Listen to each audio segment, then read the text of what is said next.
hindi ka naman, di motora daw, wala ulig na nadala.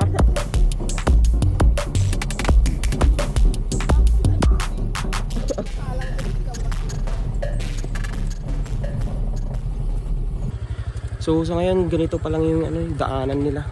Ayan. Yung going construction pa lang yung daanan. So yung mga pupunta dito mas better na magmotor o kaya magbike. Pero pag bike medyo mahirap.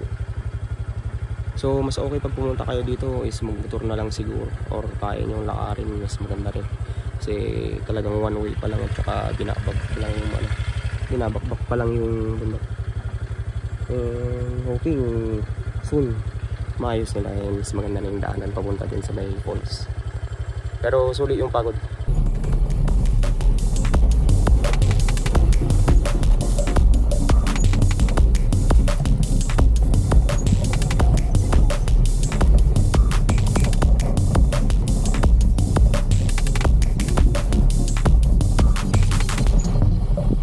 Tayo ng tap-tap-tap di kita ay.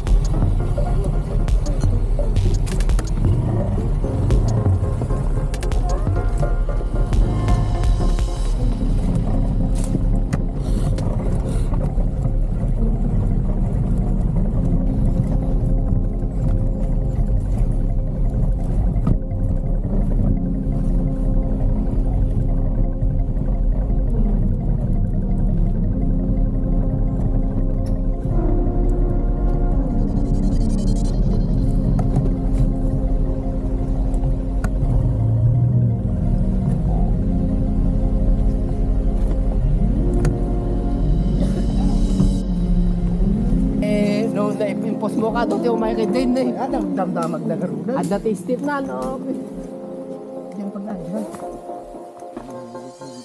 Ang pala na Stepan. Ang tour guide to ni Bubo dito yun ah.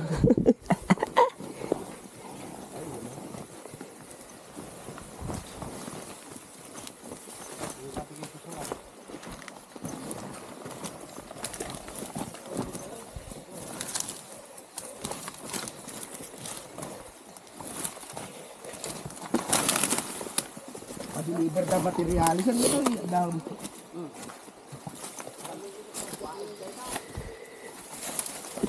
Ano nga banda? Dito? Dito?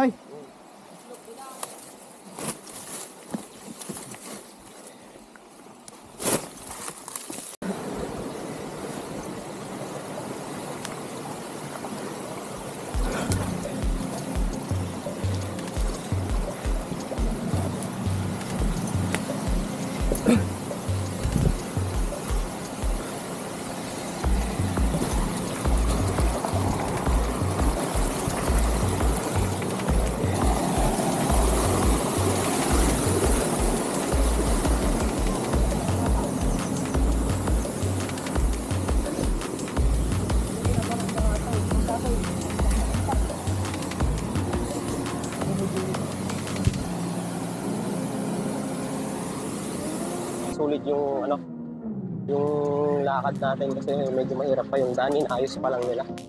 So for tourist purposes yung daanan na ginagawa nila para makapunta dito kasi medyo mahirap yung daan.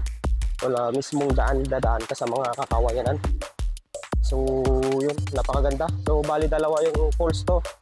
Una is dito, yung pinaka main, tapos meron pa dito sa baba. So pupunta natin yung baba. Medyo madami lang langgam dito na itim. Tapos mag-ingat lang kayo sa mga bato-bato. Medyo matatalim yung mga bato dito. Yung mga hindi marunong maglangoy, magdala na rin kayo ng mga vest nyo. Kasi medyo malalim talaga, nagre-green yung tubig. So ito yung isa. Dito sa may baba. So bumaba lang ako para makita nyo. Yan yung isa. So ang ganda din, may mga hagda-hagdan. So lalapitan kaya natin pero yung malumot yung daan. So ito rin yung second part. Nag-green din yung tubig, malamig. Tapos malalim. Ayan. Dito. Kung mga gusto magtampisaw na lang, dito na lang banda. Ayan. Ayan. tapos yung sa taas. So nakapagpalipad na rin tayo ng drone. So i-upload na lang natin yung video mamaya. So pasensya niya lang, medyo sinisipon ako tsaka inuubo kaya hindi tayo maliligo. Ayun yung kasama ko. Tungkol!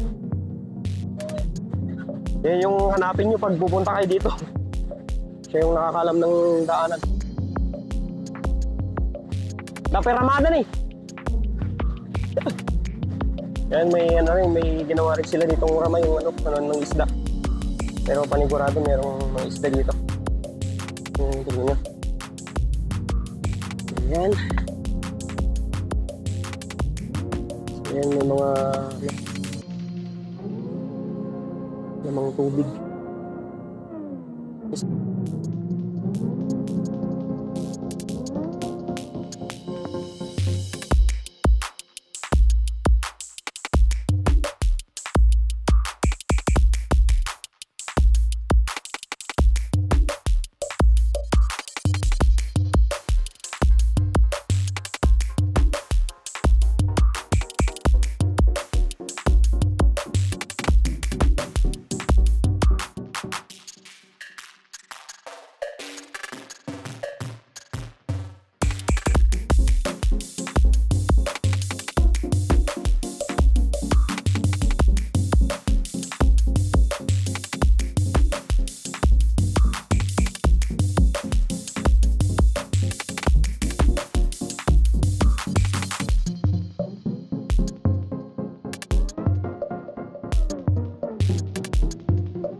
So, yun lang yung video natin today.